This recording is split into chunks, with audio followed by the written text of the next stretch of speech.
Hi, everybody. Thanks for joining us on TCM. I'm Ben Mankiewicz. Tonight, we are looking at movies featuring character actor Warren Oates. And up next, a movie long thought to be lost before it was rediscovered and presented at last year's TCM Classic Film Festival.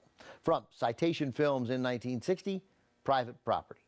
Oates and Corey Allen play a couple of sketchy drifters named Duke and Boots. They're hitchhiking their way across Southern California like a more threatening version of George and Lenny in Of Mice and Men. They spy an attractive woman driving a Corvette. Duke and Boots follow her home and take up residence in the vacant house next door with the intention of spying on her and then seducing her. Private Property was made on a budget of just $60,000. Writer-director Leslie Stevens used his own home as the main set and cast his wife, Kate Manx, as the woman pursued by Duke and Boots. Corey Allen was best known at the time for playing James Dean's hot-rodding rival in Rebel Without a Cause.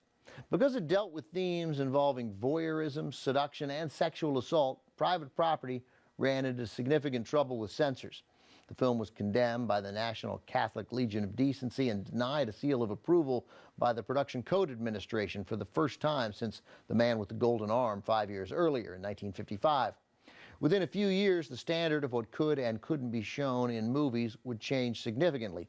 But in 1960, Private Property was controversial enough to have just a limited release. Most major film distributors in the U.S. wanted nothing to do with it. However, it did find success in Europe.